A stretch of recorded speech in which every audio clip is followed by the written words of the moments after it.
communities.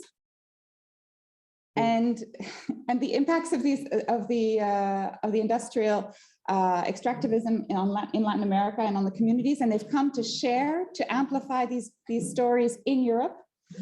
It's not an easy context to be coming and speaking about this injustice right now, because a lot of Europe's attention is focused elsewhere. But injustice is injustice, violence is violence, and the relationship between the ecological violence and the human violence is definitely real. And I think it's in that spirit that we can open ourselves to listen to these very important testimonials and not choose what we pay attention to when it comes to the suffering of this planet. So with that, I would like to give the floor to Cardinal Hollerich, who will open this event formally. So, dear friends, as President of COMECE, the Commission of the Bishops' Conferences of the European Union, I am very pleased to welcome you all who are with us here in Brussels or online at today's debate organized in cooperation with CITSA and the network Iglesias y Minería. Giving a special welcome to our dear guests from various Latin American countries. I am happy to say that through their visit to Brussels, the bridge of solidarity and fraternity between the Church and its members in Europe and Latin America can once again be further strengthened. This delegation of religious and community leaders, as well as of victims of grave human rights and environmental corporate abuses, represents realities wounded by mega mining practices in Brazil, Colombia, Argentina, Peru, and other Latin American countries. You came here to open our eyes and our ears to the cry of the earth and the cry of the poor. This excessive growth of extractive activities, often driven by predatory economic interests of large corporations, has not only inflicted irreversible damage upon the ecological richness of the Latin American region, its forests, its waters, but it has also negatively impacted its social and cultural wealth and threatened the unique identity of its peoples. The Brumadinho dam disaster of 2019, which killed almost 300 people and caused irreparable environmental damage, is just one example of a blatantly irresponsible corporate behavior for which justice and accountability are still eluding the victims. This is unfortunately not the only case of an abusive corporate practice in Latin America. And Europe must not hide its complicity, with European banks and investors being often directly or indirectly involved in fueling such practices, particularly in the extractive sector.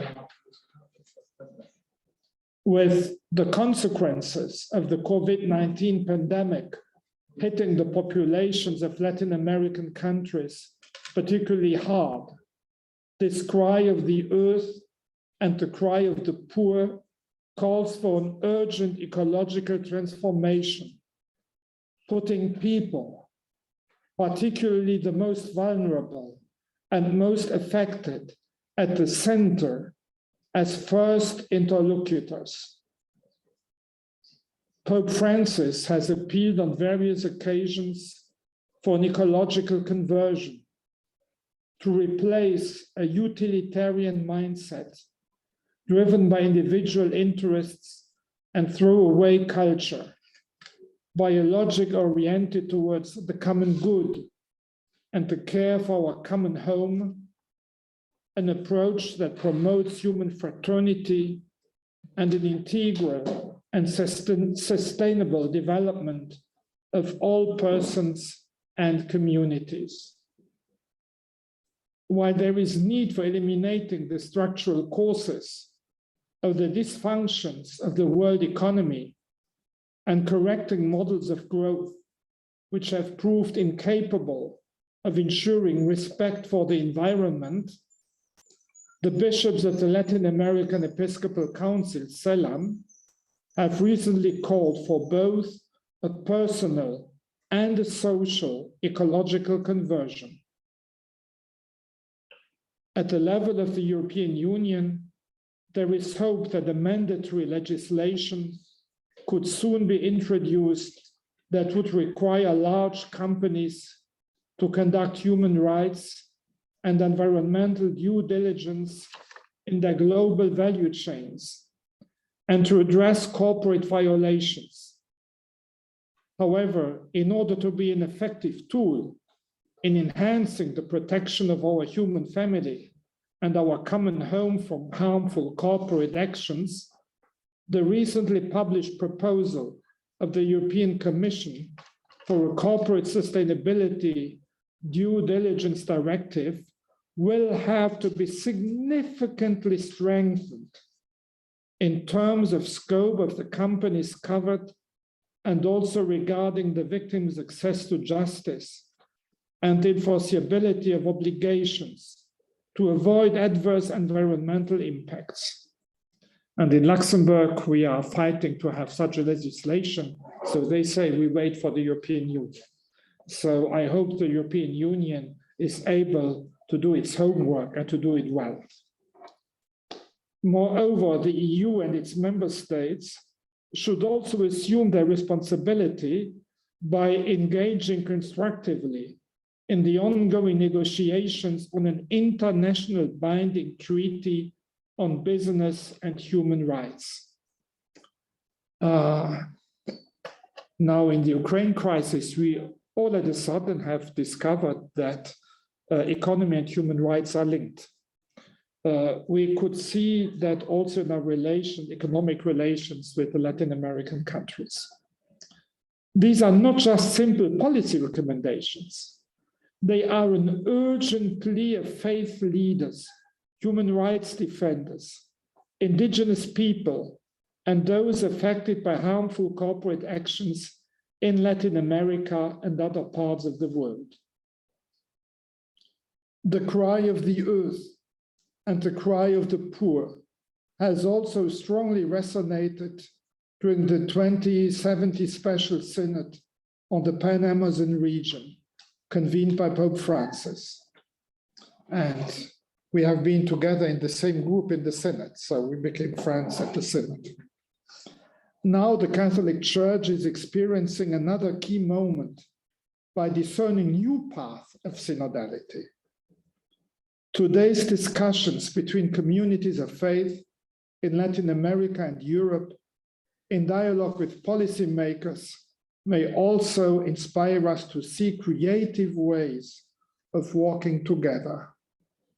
And there is no creative way of working together without empathy for the victims, the poorest. I very much hope that our debate today will contribute to fostering this attitude of dialogue and encounter. Thank you very much for your listening. Muchas gracias. Muito obrigado.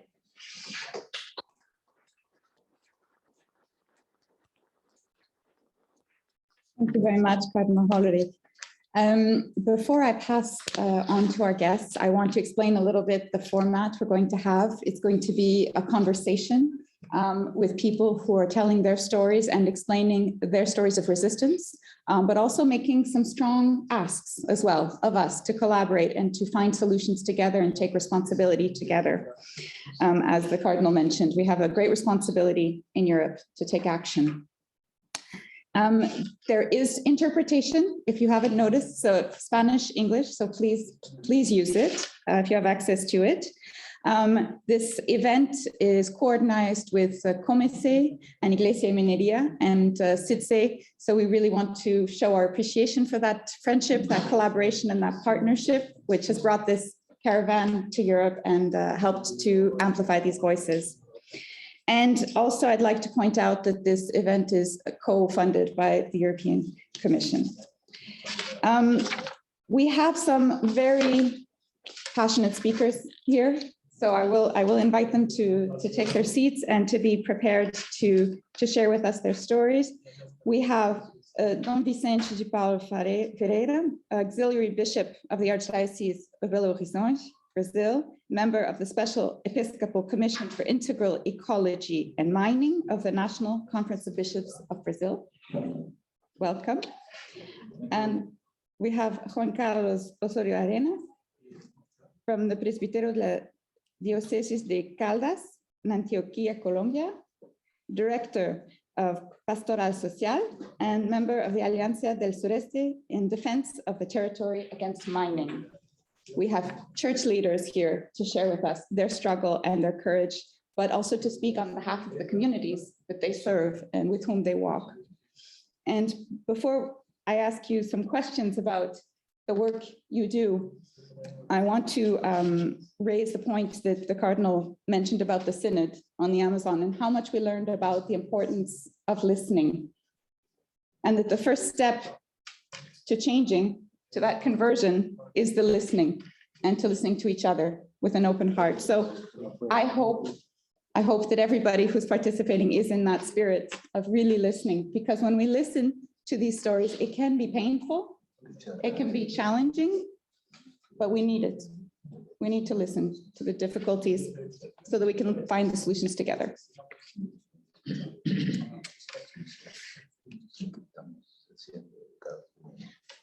I have a question for Don Vicente to start.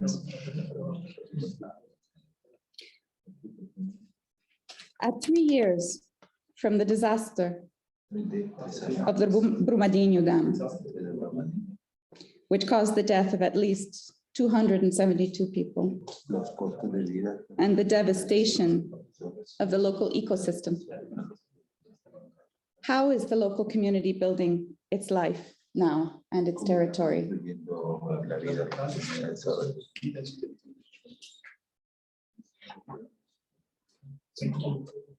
Buenas tardes a todos e a todas que nos acompanham, que estão acá. Buenas tardes, Cardenal.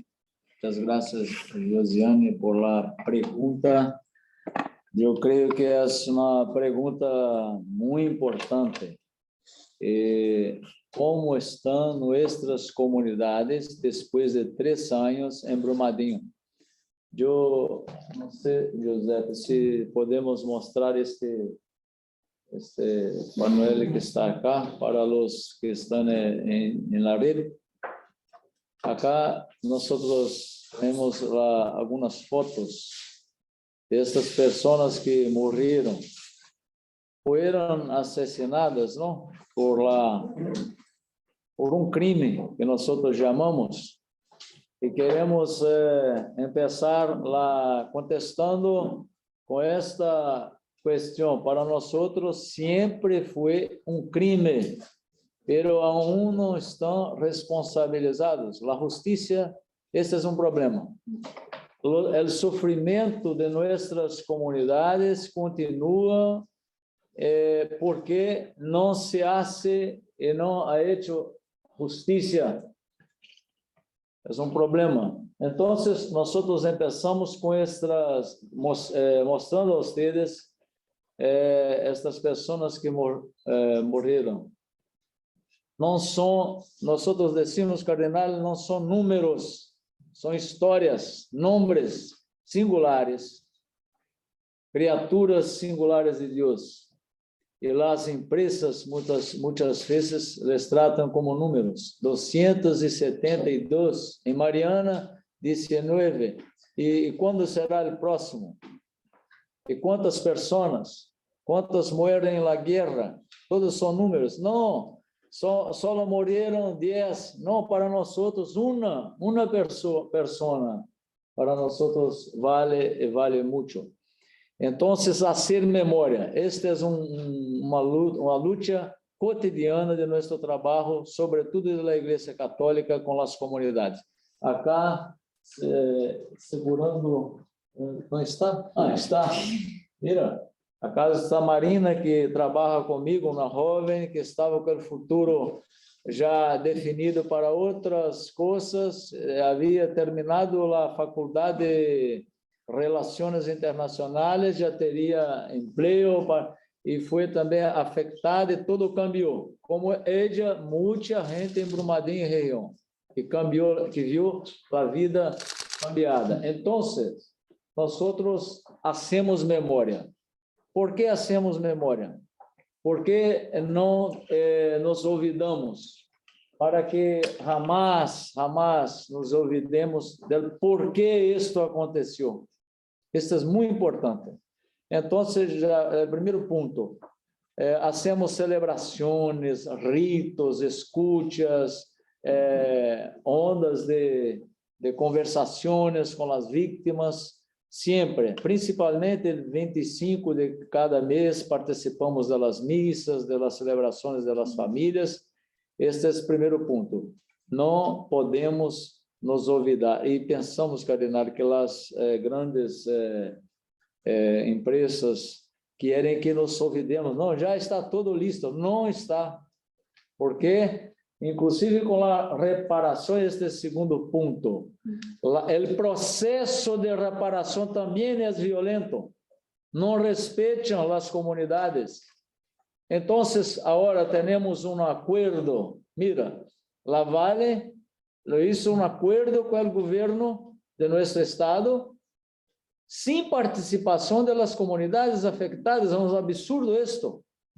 E quando há participação, há pouca participação. E como podemos aceitar de poner o algoz com o Estado, com as vítimas, em la mesma mesa para decidir as coisas? Quem vai ganhar? Quem tem mais poder? Então, esse é também processo de indignação, porque o processo de reparação é também violento, sem escutar nossas comunidades e nossos povos. E quando escutam, já escutam com o poder, com as decisões, com eles que matam, já sabem como vamos reparar. Ou seja, sabem, vão continuar matando. Claro. Terceiro ponto. Então, justiça, reparação e terceiro ponto são alternativas. Trabalhamos também com projetos. Ahorita temos 29 projetos, todos com dinheiro de nossas arrecadações da igreja, de pessoas de boa vontade, e nosso equipo de trabalho no território da arquidiócese coordena 29 projetos de agricultura familiar, projetos de cultura, religiosidade, espiritualidade, projetos de artesanatos, porque para dizer que nós não temos só hierro, nós temos água, espiritualidade, cultura.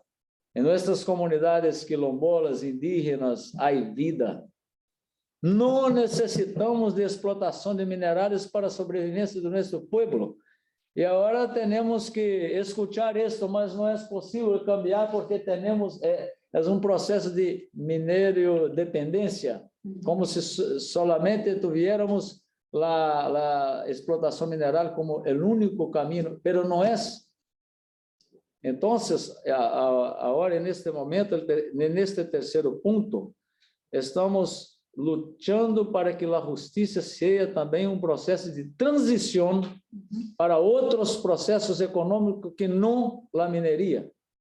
Queremos o direito de dizer não à mineria, mas não podemos dizer solamente não, quitando as responsabilidades da mineria, mas que as empresas nos ajudam também investindo com momentos de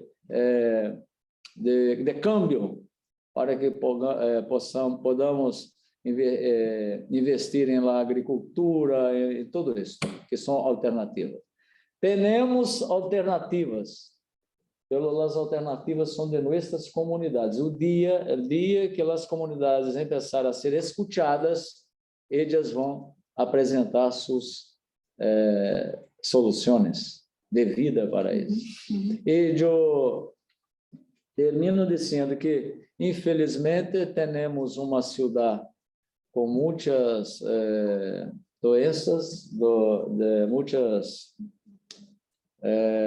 males da saúde psíquica, espiritual, do corpo.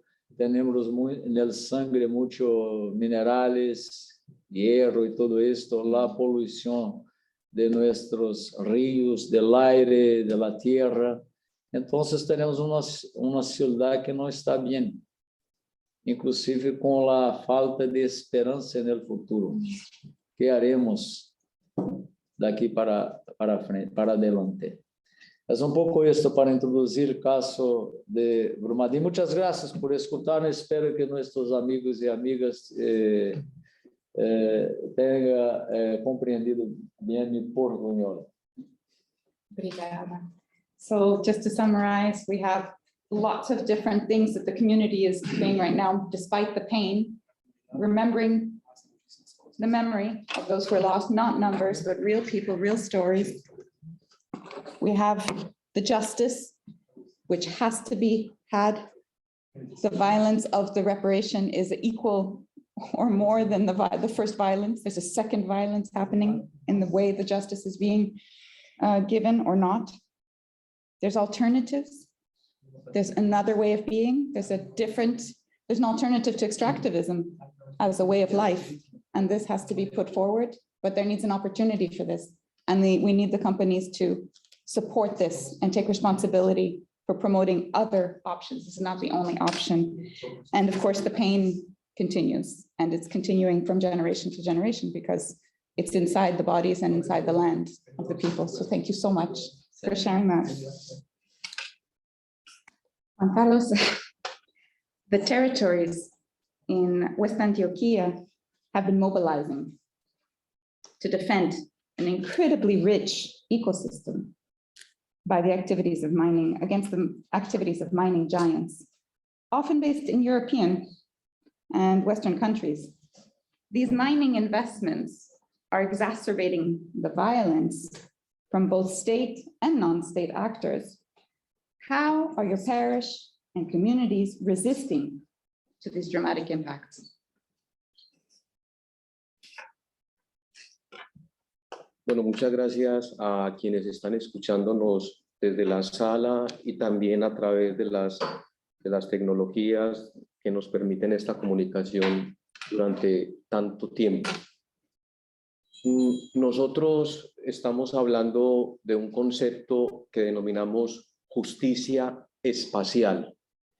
Y ese concepto no solamente alude a lo que tiene que ver con justicia social, sino con justicia espacial. Es decir, el territorio que ocupamos, el territorio en el que vivimos y las vocaciones territoriales que se han venido gestando a lo largo de muchos años.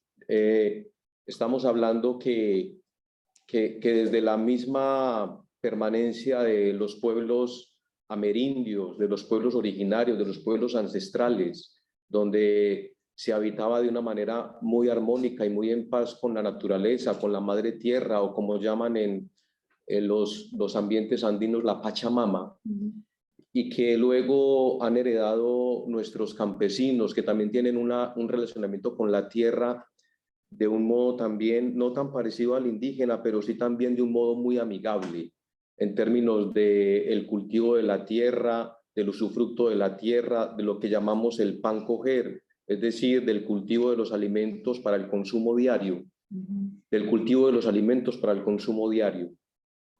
Y desde la llegada de los españoles a la conquista y luego en la era republicana, la conquista de nuevos territorios, las concesiones que se le dieron a muchos colonos que, abriéndose paso con el hacha, derrumbaron y tumbaron muchos bosques, muchas selvas. Ese modelo se sigue replicando hoy a través de las multinacionales extractivistas que reciben las concesiones a partir de los gobiernos.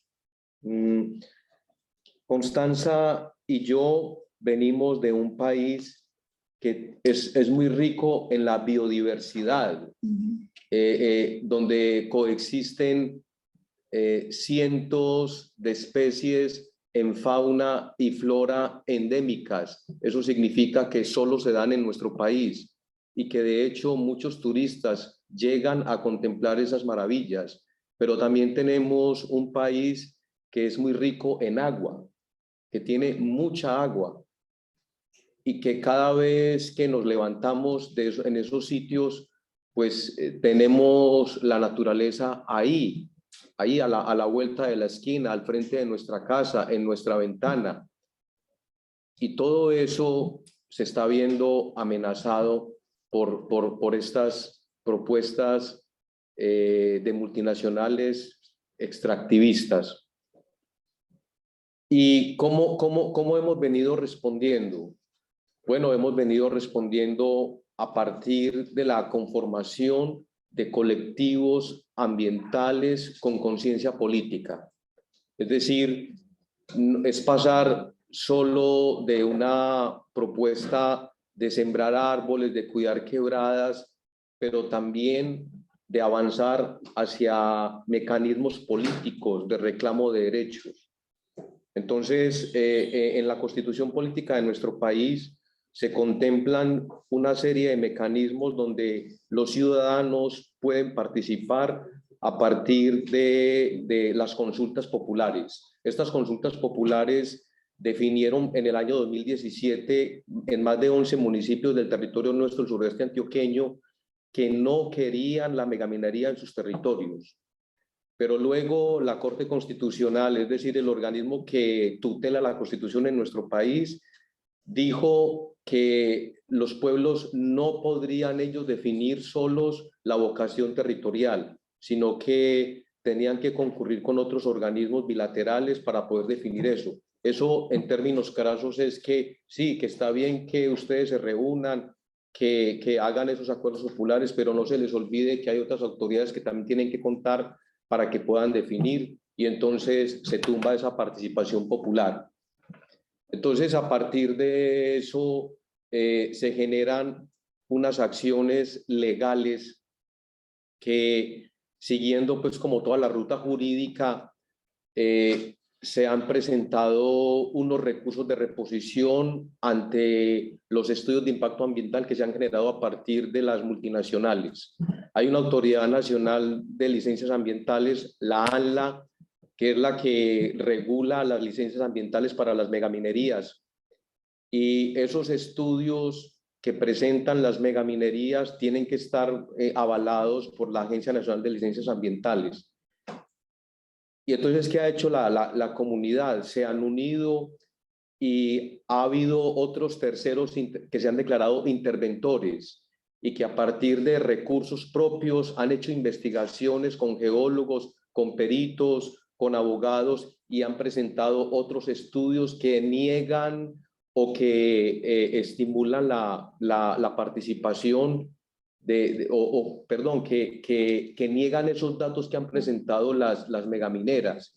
Y a partir de eso es que en la ANLA ha podido entonces establecer qué dice la megaminería o qué dice la empresa, qué dicen los otros estudios presentados por las comunidades, o en este caso por los terceros interventores, y a partir de la contrastación de ambos informes, en este momento han archivado por ahora temporalmente la licencia ambiental a las multinacionales.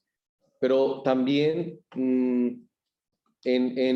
ahorita en Alemania, en Miserior, les decíamos que las multinacionales no solamente están en Jericó, por ejemplo, sino que ahorita esta semana se ha estimulado la audiencia en otro municipio cercano a Jericó que se llama Andes, y allí va a empezar otro proceso de exploración. Y unos compañeros me han llamado también, me han posteado pues por por WhatsApp que en Fredonia, otro municipio de nuestra diócesis, ya van a empezar también exploraciones. Es decir, que mientras más municipios van apareciendo, entonces tiene que existir más estudios y con qué vamos a financiar eso para presentar a la ANLA. Entonces ahí hay un gran problema que tenemos en este momento. Gracias. So, I mean, what we're hearing basically is the community is resisting, the community is organizing, doing all the work necessary, but the power imbalance is too great. There's too much money and too much power on the other side, and there's a colonial approach. So it's very hard to get enough resources to resist every time, every request that comes in from the companies. Sí, correcto. I have one final question for both of you, for both our guests. And in a few words, maybe you could share your reflections as faith leaders and guides within your own communities. How do you see your mission and role alongside the local movements and people dealing with this impact of the extractive processes in a context where we want to change economies, but the extractive industries, the people in those companies are not coming with you in this conversion? How do you guide your people in this context, in this very difficult context? En estos días he compartido mucho con Pedro Sánchez de la Red de Iglesias y Minería del Perú y hemos hablado que este asunto no es un asunto de ideologías de derecha o de izquierda, que para mantener la participación política tenemos que fundarnos en una espiritualidad muy fuerte, que lo que realmente nos permite la lucha, no solo al corto o mediano plazo, sino al largo plazo, es mantener una profunda espiritualidad que sería como la columna vertebral de nuestras luchas. Y que eso lo ha dicho, por ejemplo, Gandhi. Gandhi, ese gran luchador social de la no violencia, hablaba de que lo que mantenía la lucha y esa lucha tan grande que él hizo fue a partir de su espiritualidad.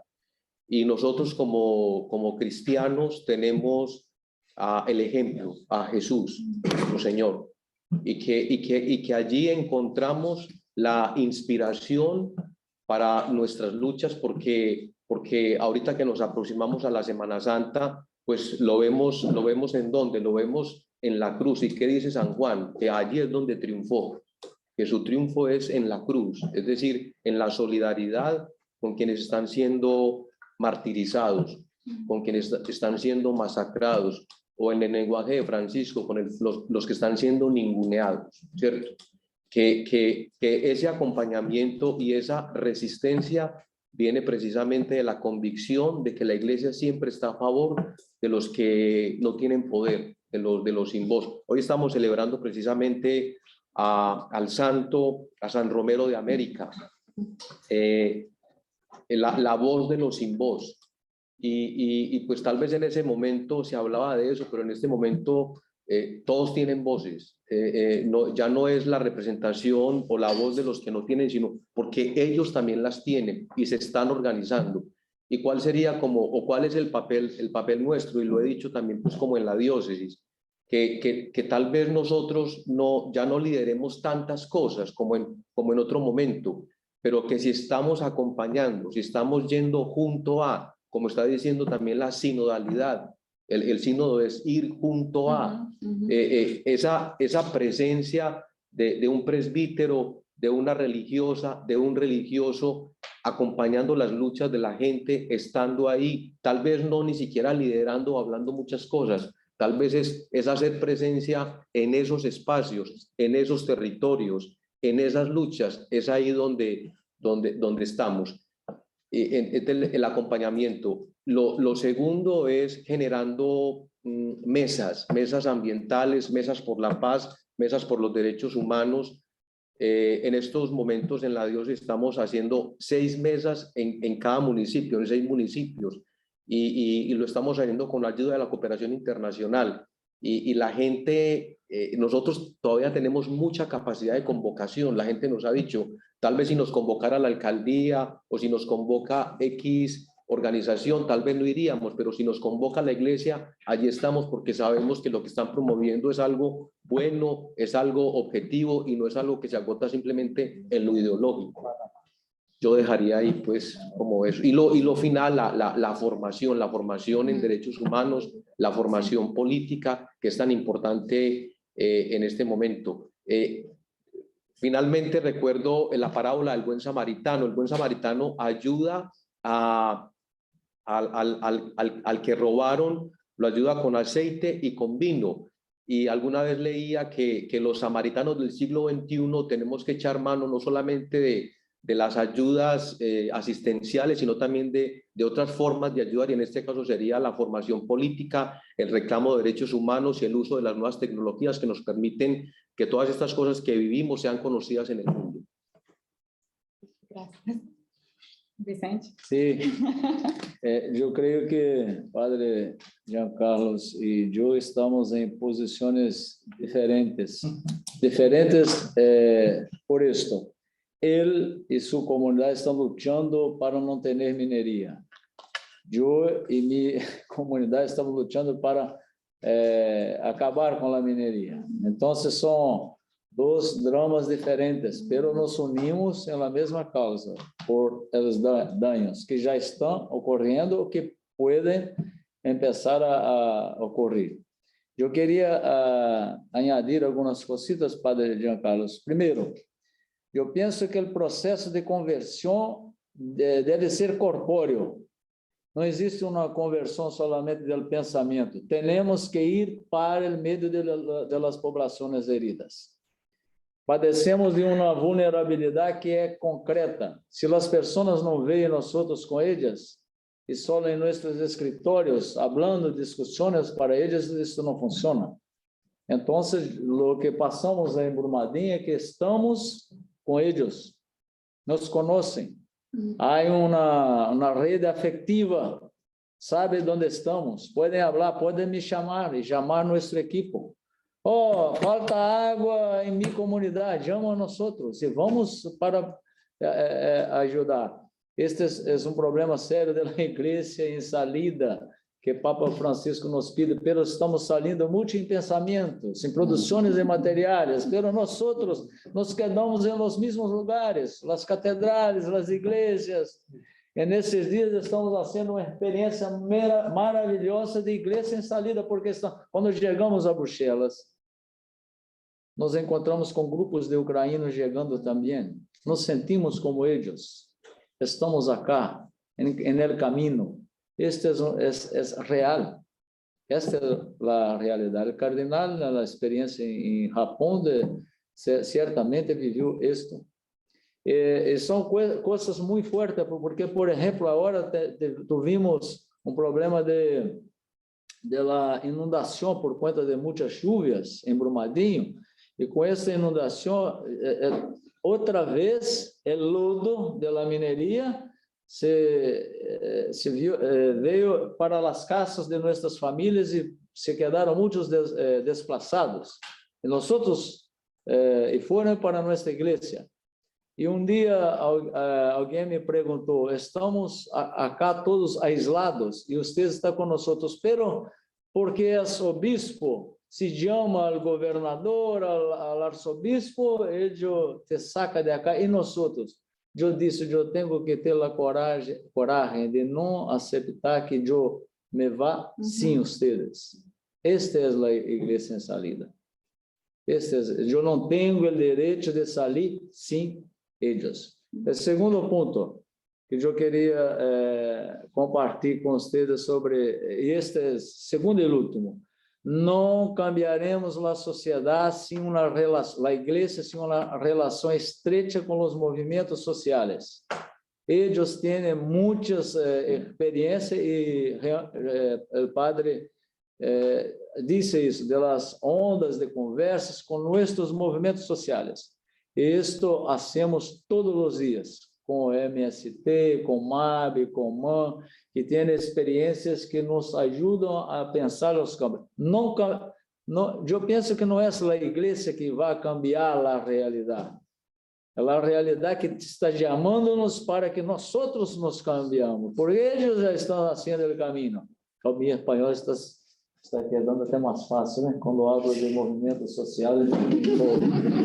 Ellos ya tienen las soluciones. Nosotros tenemos que apoyar y trabajar con ellos. Ese punto yo creo que es importante para este proceso de reparación. A caminar con los movimientos extraeclesiales. Bien.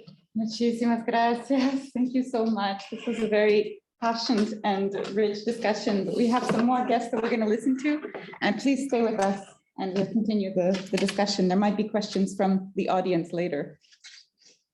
Okay. Now I will introduce the next speaker, Javier Marin Seracin, Policy Officer, Human Rights and European External Action Service. And for the EEAS, Javier follows both the negotiations for a UN legally binding instrument on transnational corporations and other business enterprises, and has been involved in the Commission work on the Corporate Sustainability Due Diligence Directive proposal. So thank you so much for joining us today. We have a few questions for you, and we hope that you'll indulge us with some of these conversations. As we've heard from our two previous speakers, which you heard as well, some companies can have really devastating impacts on the environment and on the rights of people and on the lives of people around the world. And in Latin America in particular, perhaps, this is often a daily reality and a harsh one for indigenous people, for women, for communities that are excluded from places of power. The European Union, and especially this Commission, have committed to changing the ways companies operate to prevent and remedy their negative impacts. Can you tell us about the CSDD directive proposal? It's the latest piece in the puzzle of the legislation that the Commission is building for a more sustainable economy. How will this contribute to prevent the most harmful actions by EU companies? Well, thank you very much for organizing this event, and also for inviting the European Union. It is really a pleasure to be here with you, and we are thankful that you give us the opportunity to share with you a bit of some insights on how we see the developments in this area. So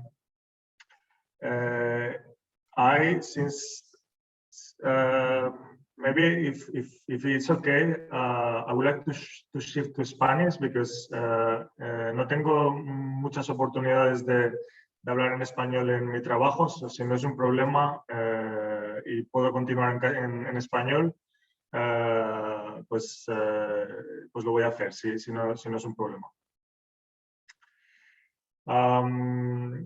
En respuesta a la pregunta, bueno, me gustaría quizá poner las cosas un poco en contexto, dar el contexto general de cuál es en el que se ha desarrollado esta propuesta legislativa sobre diligencia debida de empresas. Y creo que refleja bastante las intervenciones anteriores, que lo que hace falta es un cambio de cultura.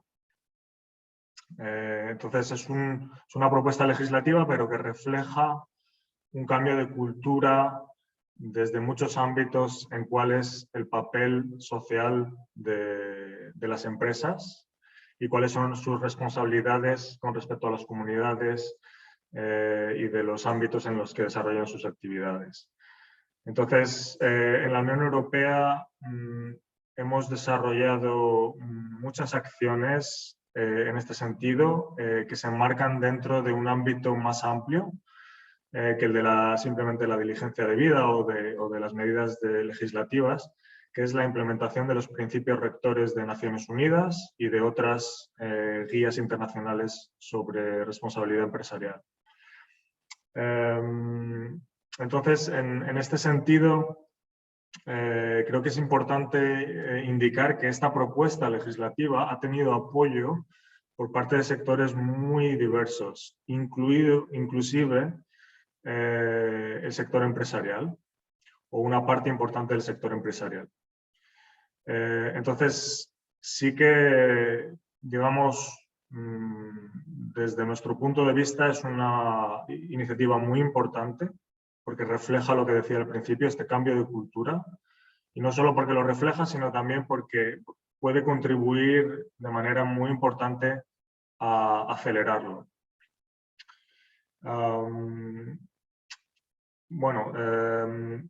Por responder más concretamente a la pregunta de qué manera va a suponer o va a implicar un cambio en el comportamiento de las empresas para prevenir abusos de derechos humanos.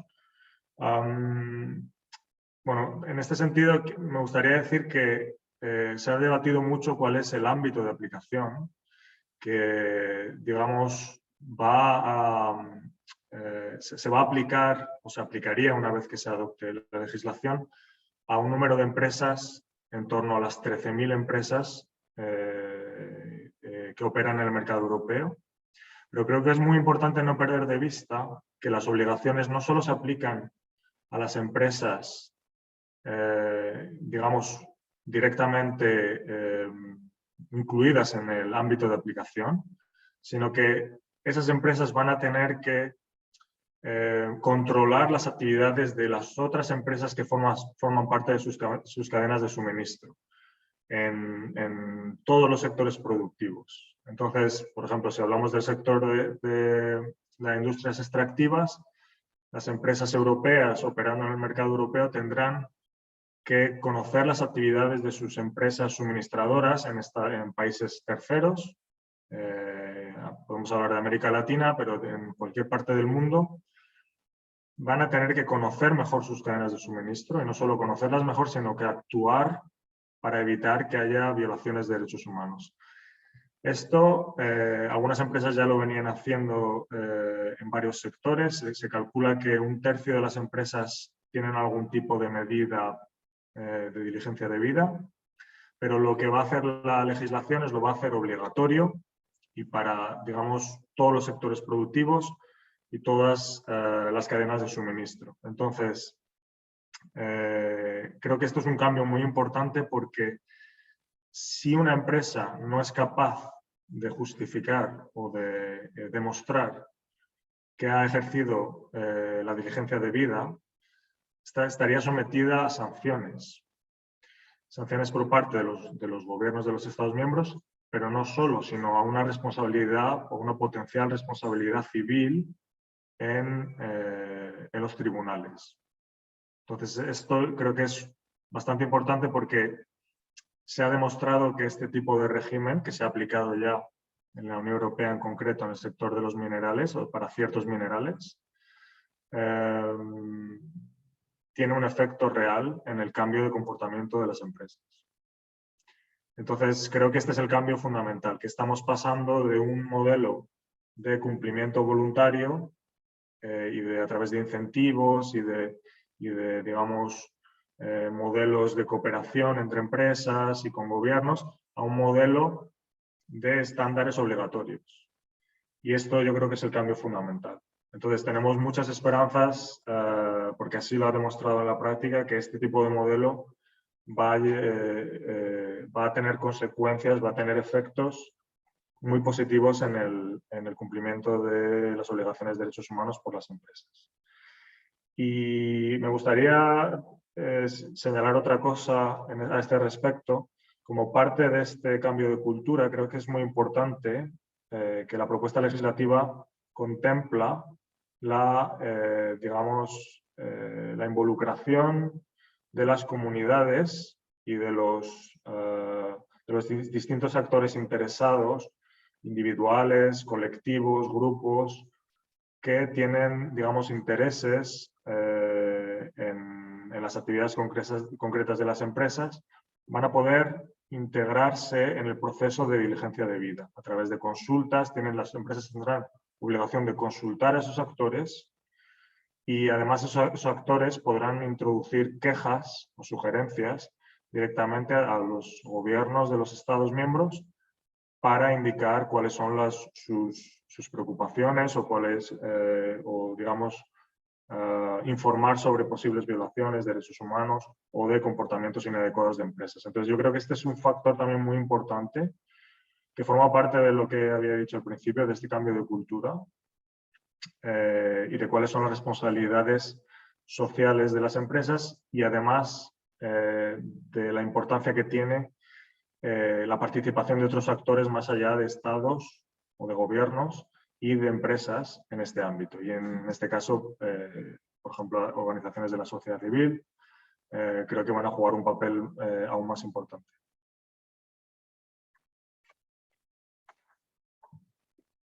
And its members, as well as our broader Catholic community, has been following with attention and participating in the negotiations for the UN binding treaty on TNCs as well, transnational corporations.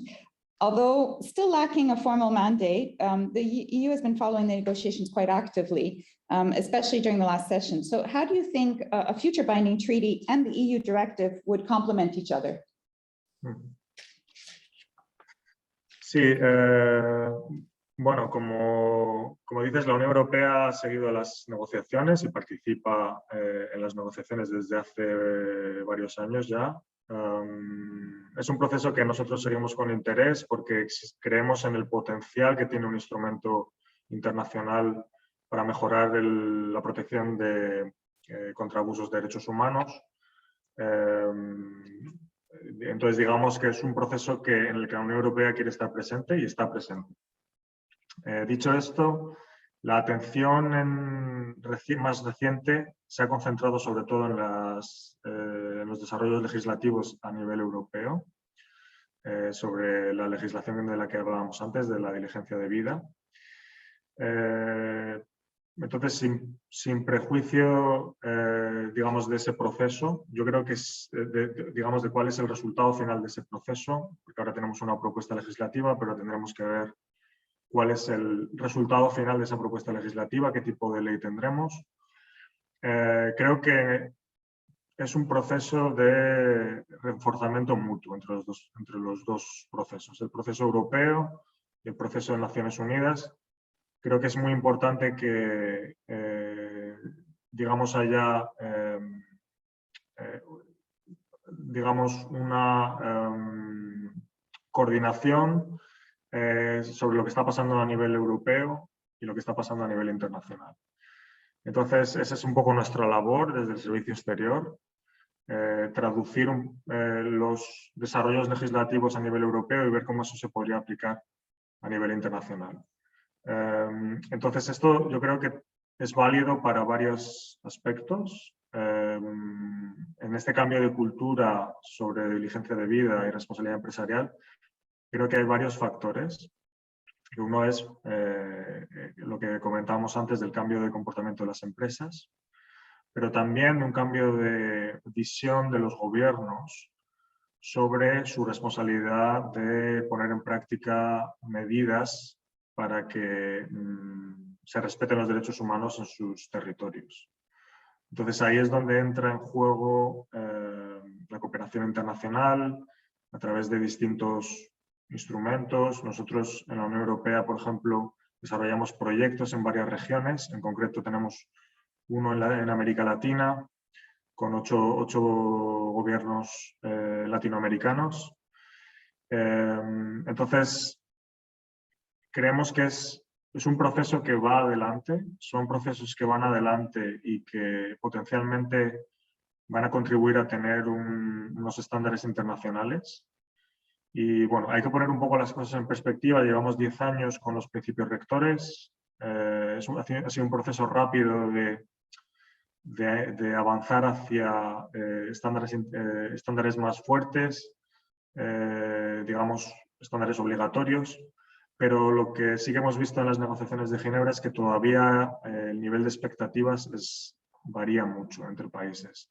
Entonces, así como a nivel europeo, como antes decía, ha habido mucha convergencia de actores muy distintos en qué se necesita avanzar con estándares obligatorios.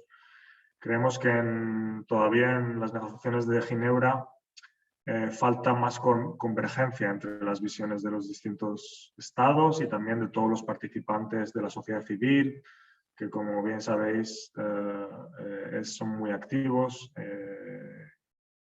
Entonces, creemos que hay que buscar esos puntos de convergencia hacia dónde hay que avanzar y en un futuro poder desarrollar un instrumento legislativo que efectivamente contribuya a mejorar la situación y a evitar abusos de derechos humanos.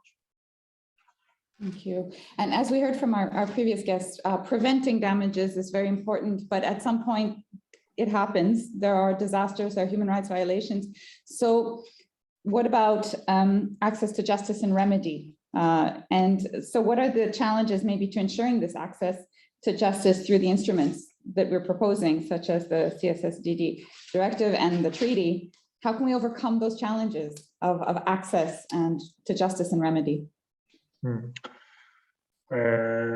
Sí, o sea, desde luego es de los elementos, por ejemplo, de los principios rectores que tenemos 3 pilares, la aplicación a los gobiernos, aplicaciones a las empresas, y el tercer pilar de los principios rectores de Naciones Unidas es el acceso a la justicia.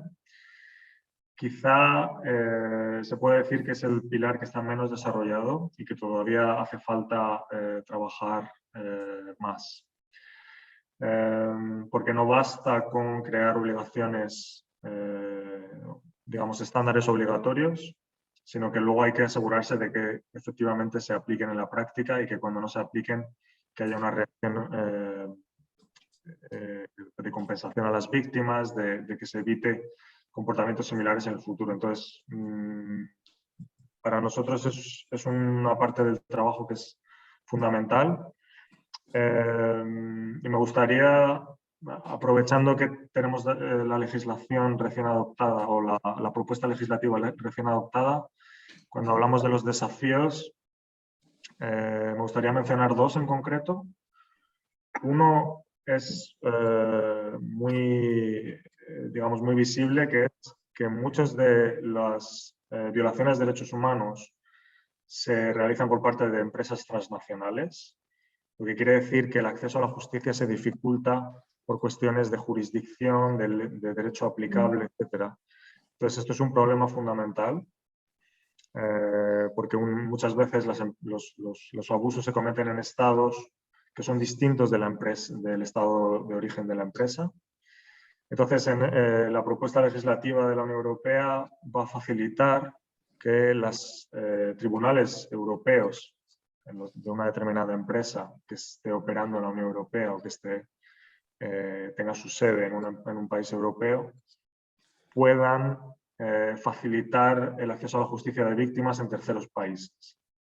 Entonces, si hay abusos que se cometiesen en un país tercero por una empresa europea, sería posible que un tribunal europeo tenga más capacidad por lo menos de intentar garantizar ese acceso a la justicia. Luego hay muchos factores, pero digamos vamos en este sentido, ¿no? Y esta es la idea. Eso es por un lado. Y luego otro problema fundamental creo que es la complementariedad entre las distintas formas de acceso a la justicia. Porque tenemos distintas formas, hay formas judiciales, hay formas no judiciales, las propias empresas o organizaciones empresariales también tienes formas de acceso digamos, a compensaciones, en unos sectores más desarrollados que en otros. Entonces es un poco buscar cuáles son las áreas en las que no existe suficiente acceso, qué sectores, etcétera, y garantizar que hay una buena coordinación entre mecanismos. Porque no todos son tribunales, los tribunales son, digamos, el elemento fundamental de acceso a la justicia, pero también se puede conseguir a través de otras formas. Entonces, yo creo que eso es un aspecto fundamental. Y por conectarlo también a la propuesta legislativa sobre diligencia debida. Ahí tenemos 2 formas, creo que lo he mencionado antes, formas de aplicación efectiva. Una es a través de sanciones bueno, sanciones de los gobiernos que podrán sancionar a sus empresas si no cumplen con sus obligaciones de diligencia debida, y eso podrá conllevar también, digamos, que les requieran tomar acciones de compensación. Eso por un lado, y luego un aspecto fundamental, que es lo que he mencionado antes, la responsabilidad civil. Esto es algo sin precedente hasta ahora, que las empresas estén sujetas a responsabilidad civil por incumplimiento de obligaciones de diligencia debida. Entonces, si estos mecanismos, una vez desarrollados, se combinan bien con otros mecanismos pues que se pongan a disposición por parte de empresas, defensores del pueblo, otro tipo de organizaciones de Naciones Unidas, de la OCDE, etcétera, creo que es muy importante para garantizar acceso a la justicia. Entonces, en resumen, creo que los dos desafíos son la transnacionalidad del fenómeno y la necesidad de complementariedad de las empresas. Perdón, de las soluciones para el acceso a la justicia. Y bueno, lo que he mencionado creo que podrían ser posibles soluciones a esos dos problemas. Okay, thank you. So I have one last short question. Maybe it's almost a prediction I'm asking you to try to make. You know, so far you spoke about the complementarity of these two legal processes, right? The binding treaty and the EU directive. And up until now, the EAS and the EU have been only somewhat engaged in the UN process and not as much for the binding treaty. Do you think that now with this proposal out at the European level, this might stimulate higher engagement around the UN process? Bueno, yo creo que son dos procesos distintos, como he dicho antes, pero que tienen, digamos, un potencial para reforzarse mutuamente. Entonces, tenemos que ver cómo evolucionan las discusiones en el Consejo, con los Estados miembros, también en el Parlamento Europeo. Pero yo creo que va a ser importante, sobre todo, este proceso a nivel europeo. Va a ser importante para que a lo mejor algunos actores que no están tan involucrados hasta el momento en este ámbito, como puede ser determinados grupos empresariales o algunos estados en los que este dossier no es una prioridad, que tengan que posicionarse más claramente a este respecto. Entonces yo creo que va a ser importante en ese sentido, que va a, digamos, obligar de alguna manera a que todo el mundo sea consciente de que esto es un dossier que va hacia adelante, en el que se están creando obligaciones legislativas. Y que, bueno, yo creo que eso puede facilitar, digamos, que se aclare cuál puede ser la ambición de la Unión Europea a nivel internacional. Pero como digo, son procesos distintos, entonces es una predicción, como me decías, puede ser una predicción, yo no tengo la bola mágica, pero bueno, creo que seguramente sea importante para lo que he dicho, para aclarar y, digamos, aumentar el nivel de conocimiento sobre estos temas. Y eso potencialmente será positivo también para el nivel internacional. Thank you so much. And thank you for staying with us. I don't know if you can stay till the end in case there are questions for you as well, but anyways, thank you so much for joining us today. Yeah, thank you. Our final panel, we have Constanza del Pilar Carvajal Vargas from Colombia. She's a member of the Ríos y Reconciliación group at the table of Territory and Life. She's a socio-environmental activist, a human rights defender, and she supports social pastoral activities. And she's a guest professor as well, the Putumayo Agreement. She's currently pursuing her PhD in Latin American Studies. Bienvenida, Constanza. And Sandra Landas, who's an old friend of mine. We've known each other for far too long, I think. It doesn't make us younger. A historian with a master's degree in geology and environment. He works as an analyst and researcher in human rights and environmental law, public policy, and the Inter-American human rights system. He's been acting for more than 30 years as a human rights defender in Honduras and in Latin America, and accompanying processes of enforceability and defense of criminalized environmental defenders. Thank you, Pedro. Thank you. So I have a question for both of you, which you can answer as best you can.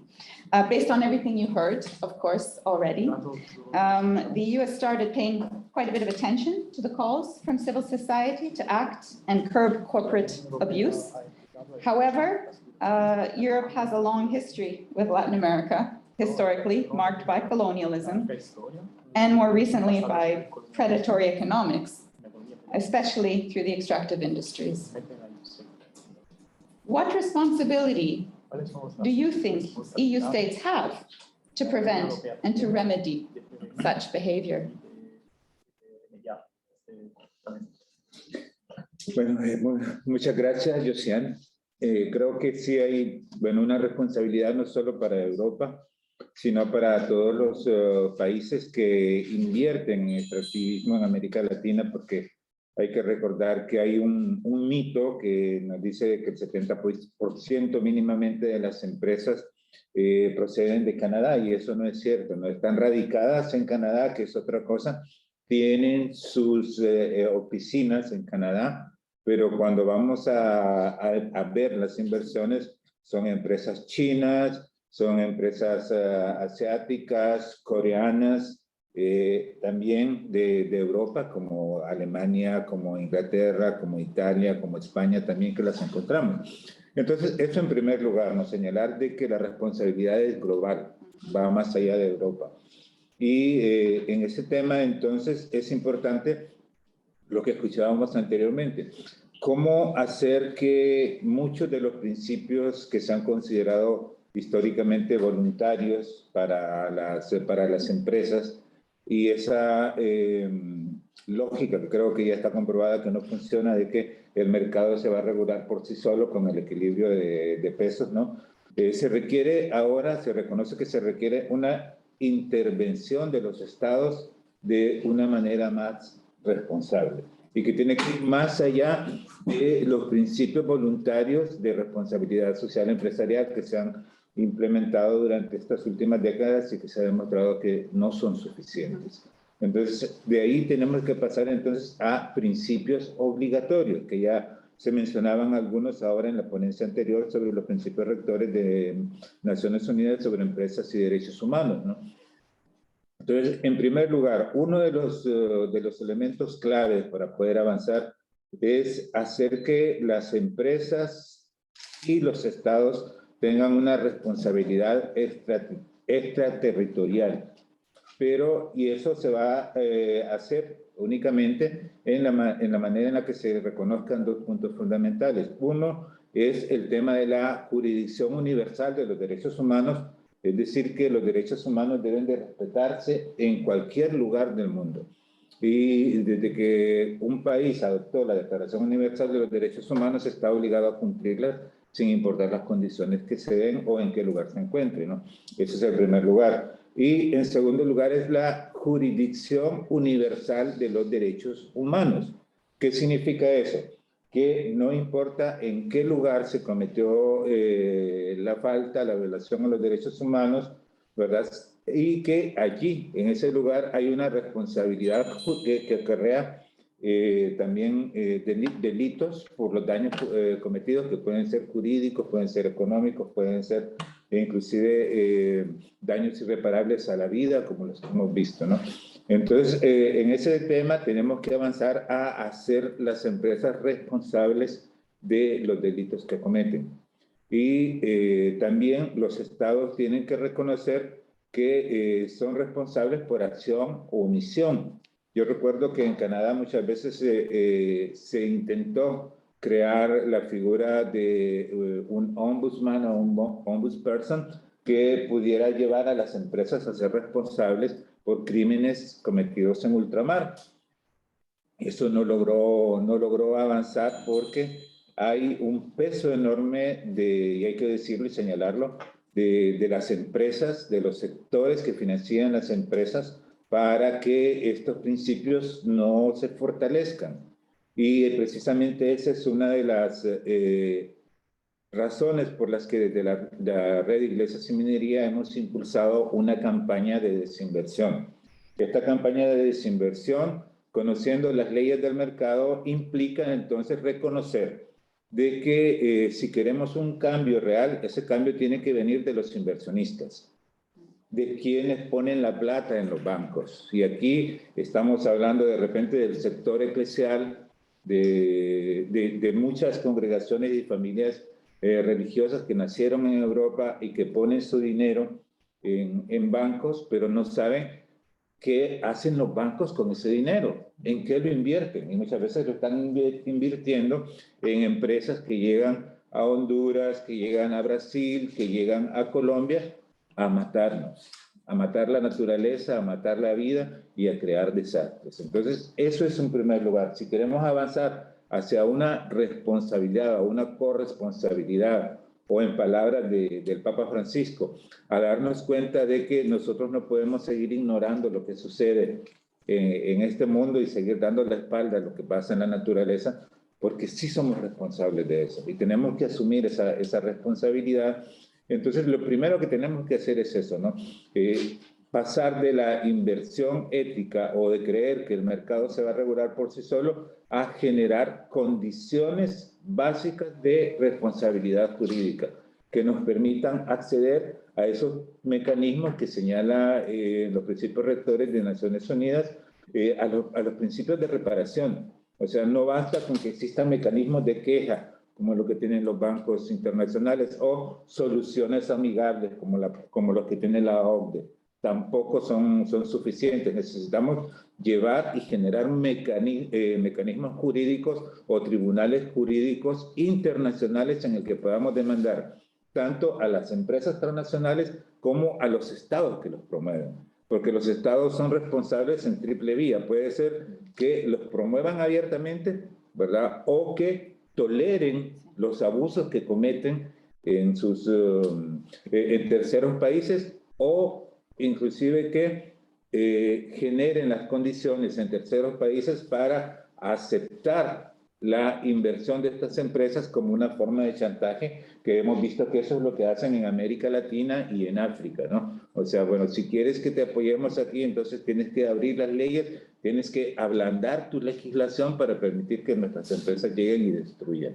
Entonces, aquí estamos hablando de una responsabilidad que va más allá de estos principios que creemos que sí son importantes, los principios rectores de Naciones Unidas, de los mecanismos de reparación, de los mecanismos de respeto, pero además de eso, tenemos que llegar al lenguaje jurídico de las empresas. El lenguaje es las inversiones. Entonces, son los inversionistas, son los ciudadanos los que pueden obligar a los bancos internacionales, pero también a los países, a decidir dónde conviene o no conviene invertir. Gracias. Vamos a escuchar a Constanza ahora. Muchas gracias. Aquí en compañía del cardenal. Es una oportunidad muy grande y agradezco al señor Javier y mirando las personas y los apellidos de las personas que están escuchándonos. Coincidimos en los apellidos. En América Latina y Marín, ahí estaba Gabriela Snyder. Somos hermanos y hermanas. Y si siguiéramos el mandamiento, el último mandamiento de amados los unos a los otros, este mundo sería diferente, ¿sí? Podríamos aplicar de mejor manera esa conciencia a la que nos ha llamado el Padre Francisco, el Papa Francisco, con querida Amazonía, con Laudato Si, ¿sí? Cómo esta responsabilidad empresarial está llamándonos aquí a hacer una caravana, a arrastrar nuestras maletas como suena en los trillos de los compañeros de Brasil, cuando pasan las máquinas extrayendo el hierro, interrumpiendo la vida de la gente, fracturando sus viviendas, que como una columna de lodo se viene sobre cerca de 300 personas y las sepulta. Y después, ¿cómo les decimos a las empresas? Tengo que imponer una demanda y además el peso que cae sobre las víctimas. Las víctimas tienen que demostrar que la empresa es responsable, cuando en el fondo es un tema de conciencia, ¿sí? Cuando Neil Armstrong viajó a la Luna, él miraba un punto que brillaba y titilaba acá en la Tierra. Y cuando regresó de la Luna, él fue a ver ese punto y era el Salar de Uyuni, muy vecino a Argentina, de donde iba a venir un compañero. Nuestro compañero no pudo venir, Santiago, porque él tenía la vacuna Sputnik, Rusia, y ahí van a explotar litio, y ahora el tema de Rusia con Ucrania está en nuestra agenda. Tal vez nos decían, ustedes posiblemente no tengan tanto impacto porque ahora está Ucrania en el ojo del huracán, pero Ucrania son nuestros hermanos. Rusia son nuestros hermanos. También han producido la vacuna para el COVID y Santiago no está aquí. Y él venía a hablar por las víctimas del litio y el litio está siendo utilizado en los patinetas que ahora para llegar un poco más rápido y cumplir con los horarios laborales, tengo que movilizarme en una patineta porque no puedo tal vez utilizar mis pies, no sé, para llegar más rápido. El sistema te exige que vayas rápido y la gente está utilizando mucho más, hay una dependencia del litio. Y hay soluciones estratégicas donde toda la basura que se está produciendo, de ahí también se puede reciclar. Podemos sacar productos de aquellos elementos que estamos echando a la basura. O también podemos dejar de consumir. Una disminución en el consumo es un llamado a la conciencia, es un llamado a que se conserven algunos territorios todavía en su estado natural, como la creación los dejó. Neil Armstrong la hizo muy bien porque el Salar de Uyuni es una cosa hermosa. Es un sitio que deberían conocer.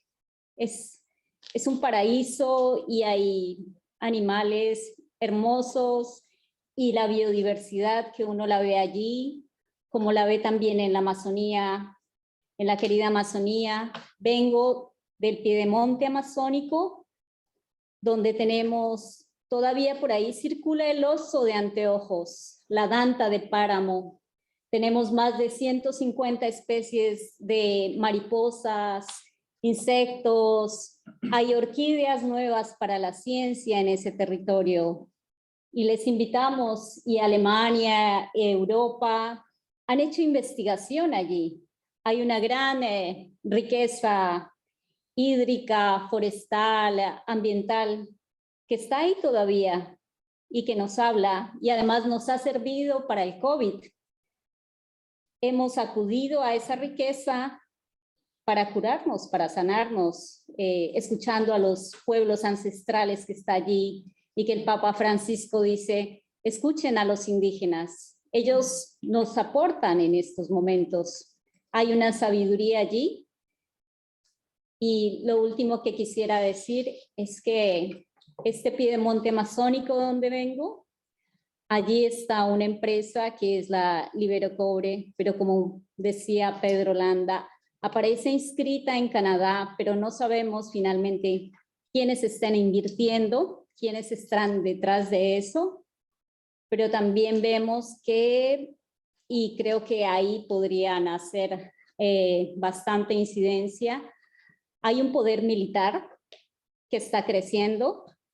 Tenemos temor de las empresas que son constituidas por militares, porque yo viví los efectos del Plan Colombia en Putumayo y fueron invertidos muchos millones en el Plan Colombia y una parte de la contratación de esos recursos se fue a empresas de exmilitares norteamericanos y finalmente, gracias a Dios tal vez, Europa no financió tanto el Plan Colombia, pero sí a nosotros nos afectó bastante a pesar de haber hecho mucha incidencia.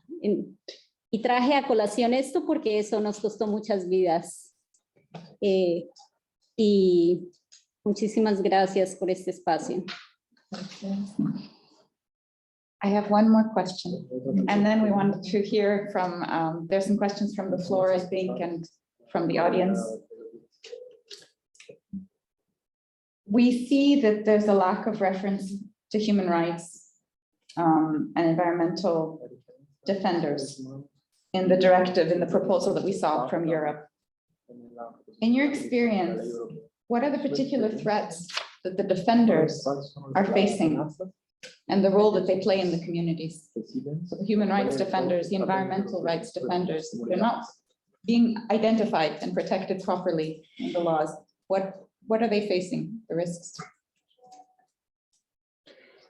Bueno, en relación a la experiencia que hemos vivido en Honduras, pero también en América Latina, hay que recordar que los informes de Global Witness han señalado en los últimos 5 años que los lugares más peligrosos para los defensores y defensoras del medio ambiente están en América Latina. Y hemos sido señalados los países de Honduras, Colombia y Brasil como los países donde ocurren más asesinatos en contra de defensores y defensoras del medio ambiente y del territorio. ¿Y esto por qué? Porque cuando uno analiza los mecanismos de implementación del modelo extractivista, que es el contra el que estamos luchando nosotros, eso pasa por, bueno, yo les decía en la versión anterior, por una reforma normativa que facilita la llegada de las inversiones, pero además de eso, el tema de que los estados brindan no solo seguridad jurídica, sino que también brindan seguridad militar, policial, permiten que las empresas tengan sus propias guardias de seguridad privada, que son pequeños ejércitos blindados, y entonces además compran, porque hay que decirlo claramente, compran sistemas de acceso a la justicia directamente. Los poderes judiciales están corroídos, ¿verdad?, por el soborno, el chantaje. Y entonces, ¿qué es lo que sucede? Se invierten los papeles. Llega una empresa, agrede a la comunidad, comienza a destruir el río, comienza a destruir el tejido social, pero cuando viene la comunidad y se defiende, entonces la comunidad es la enemiga de la empresa y la comunidad es la enemiga del Estado. Entonces, ¿a quién hay que perseguir? Es a la comunidad que está resistiendo, es a la comunidad que está defendiendo sus derechos y no a la empresa que está cometiendo violaciones, al contrario, ¿verdad? Aquí Naciones Unidas en reiteradas ocasiones ha señalado que es importante abandonar el uso indebido y el uso abusivo del derecho penal para criminalizar a los defensores y defensoras del medio ambiente, la tierra y el territorio. Y eso sucede a diario en nuestros países. Solo en Honduras tenemos más de 300 líderes que están en estos momentos bajo procesos judiciales por el delito de estar defendiendo un río, estar defendiendo una montaña, ¿no? Entonces, estas amenazas siguen estando y van a seguir estando mientras exista una demanda de minerales y de recursos energéticos en Europa, por así decirlo, o en Estados Unidos, ¿no?, en Norteamérica. Entonces aquí hay que hacernos una pregunta. ¿Hasta qué punto necesitamos extraer más minerales? No podemos ya, con los minerales que tenemos, buscar una reconversión tecnológica que nos permita utilizarlos mejor y así dejamos de generar tantos conflictos como los que se están generando ahora porque las nuevas guerras se están dando por el territorio, las nuevas caravanas de refugiados que vienen ahora son los refugiados por el agua, los refugiados ambientales. En estos momentos en el corredor biológico mesoamericano, y con esto concluyo, se está mencionando que en esta temporada, que es la temporada seca, el 33% de la población campesina va a sufrir hambre, porque no hubo la posibilidad de cultivar el año pasado. Y cuando vamos a ver a la población indígena, es arriba del 60% de la población indígena que va a sufrir de hambre este año. Muchos de ellos van a morir. O sea, no nos estamos muriendo de COVID, nos estamos muriendo de hambre.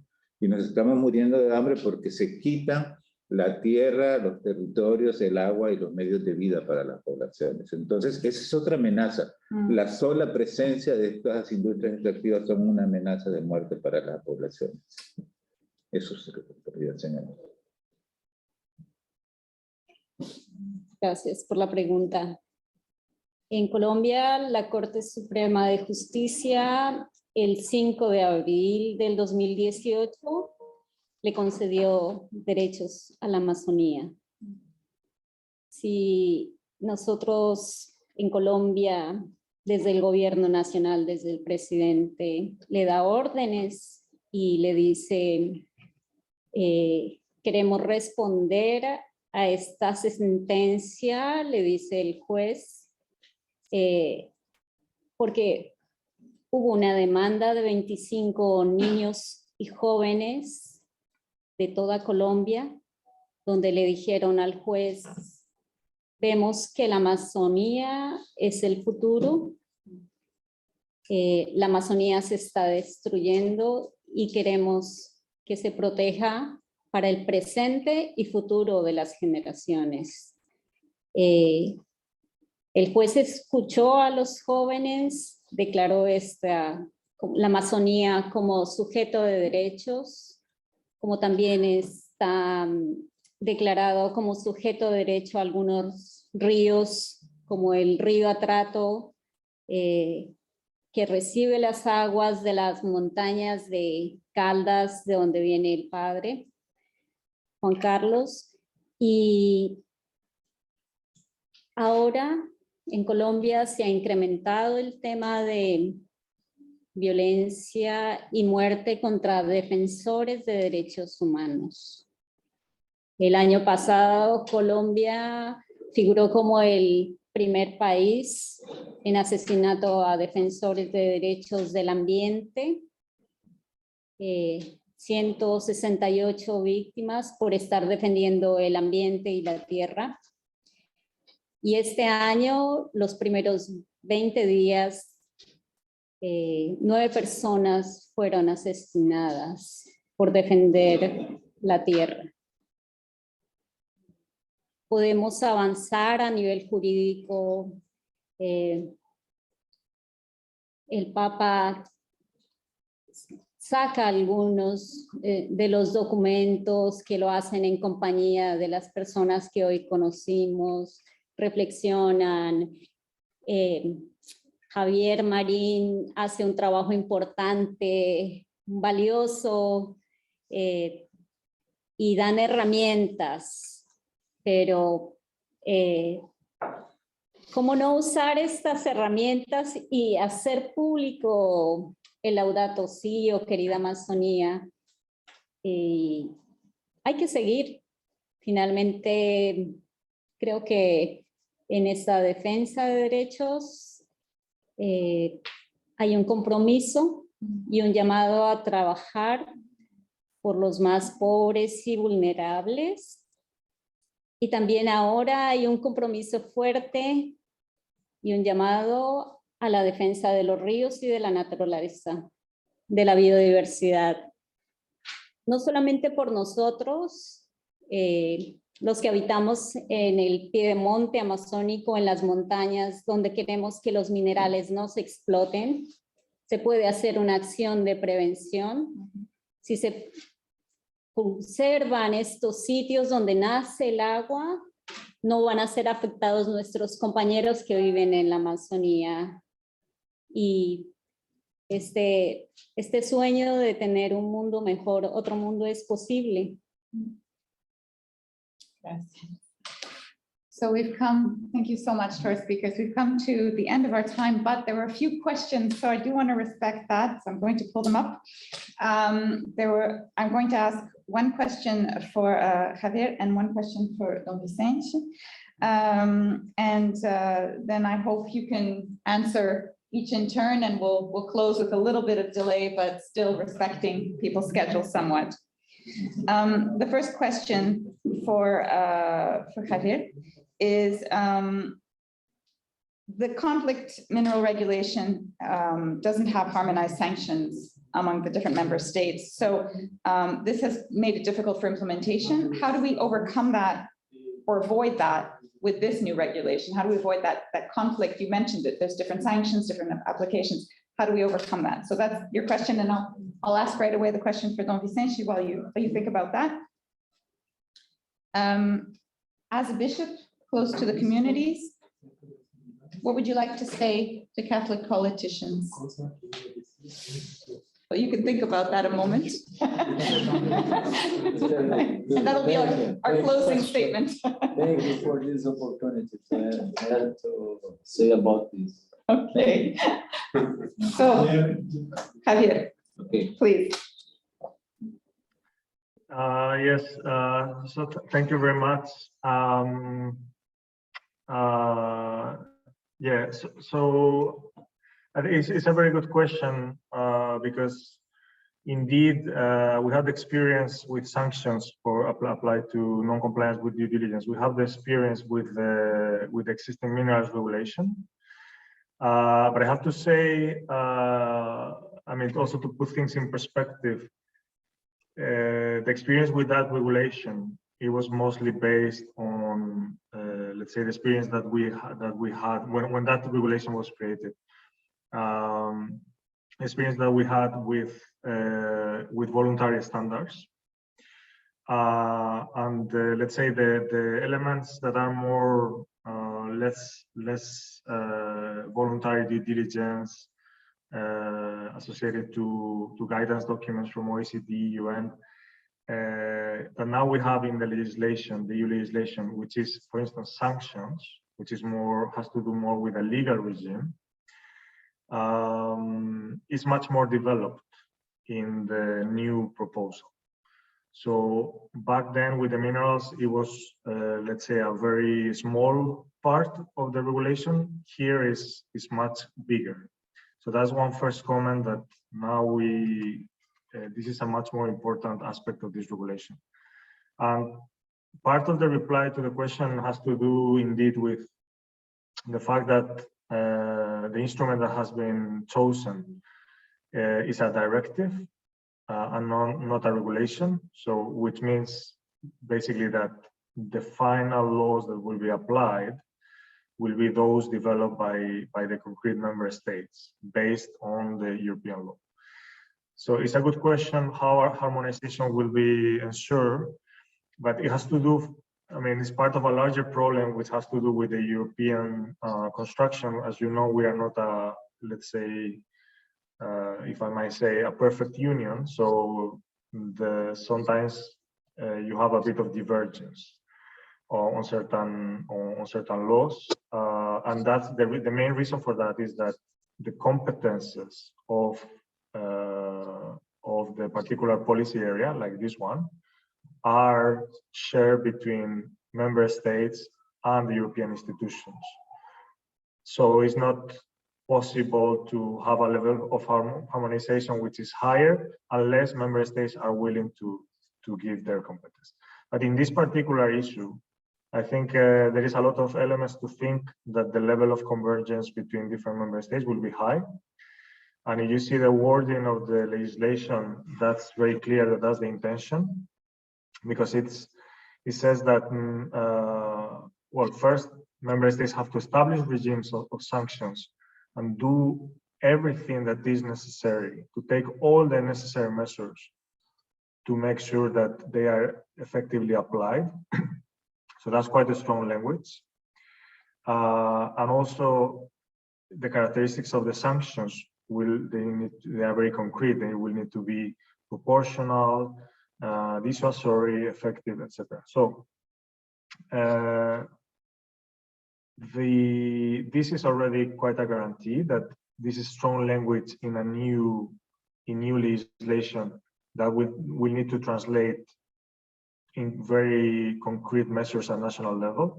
But to reinforce this, we will have also a network of supervisory authorities, which will be in charge of coordinating the measures by different member states. So there's a specific article on this in the legislation. And the purpose there is really to find that convergence between different measures, ultimately to guarantee that there is a functioning internal market, so that the same rules, or if not possible, very similar rules will apply to all to companies in all member states. So just in short, I think it's a very good question because we have experience with the minerals, but we are at a different stage. And I think there is more elements to think that there will be that kind of convergence, and that like that the sanctions will be effective in all member states. Thank you so much. And maybe part of the answer lies in your first response earlier today, which was that if this is a cultural shift, maybe it's a shift towards more harmonized approach and better collaboration. So let's hope for that. And now the final words to Dom Vicente. Sí, gracias, Josiane. En Brasil costumamos decir, cardenal, que donde nuestros pies no tocan, no pisan, nuestras cabezas pueden pensar mal. Este es un problema de nuestra política también, porque muchas veces nuestros representantes no conocen las realidades heridas de nuestra tierra y de nuestros pueblos.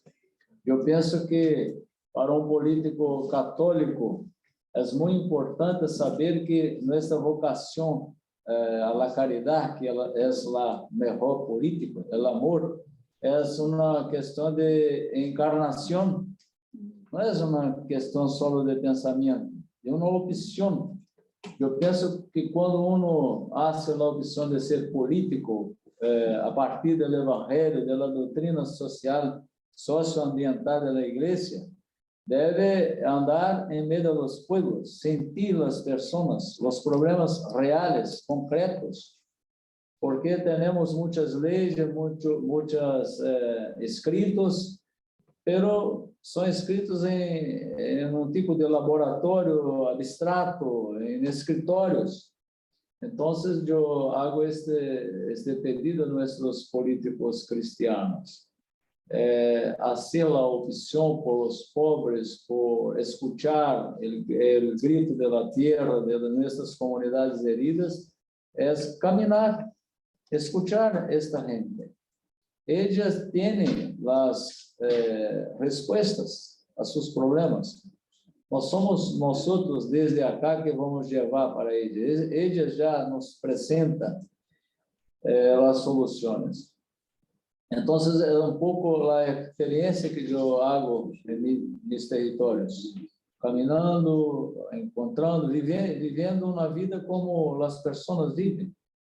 Eso también es fundamental yo pienso, para nuestros políticos católicos que tienen el evangelio y nuestra doctrina socioambiental como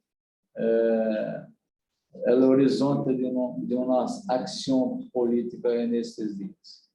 Es un poco esto, sencillo, pero que yo pienso que es un estilo, es una estilística, un modo, una manera específica de hacer política hoy. Inclusive los políticos que nosotros reconocemos como más en Brasil, ahora estamos hablando mucho de esto. Por ejemplo, hay políticos que nacen en medio del pueblo con las experiencias de nuestras comunidades y después se tornan lejos de las realidades. Entonces debemos bajar el discurso, para sentir as experiências de nuestros pueblos. Es un poco esto que yo pienso.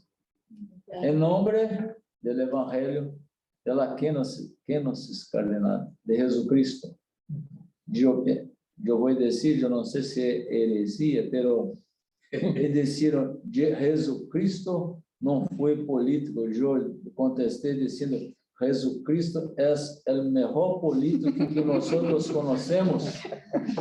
Por las opciones que Por los él, pobres, sí, rebeldes. sí, el mejor político que nosotros conocemos.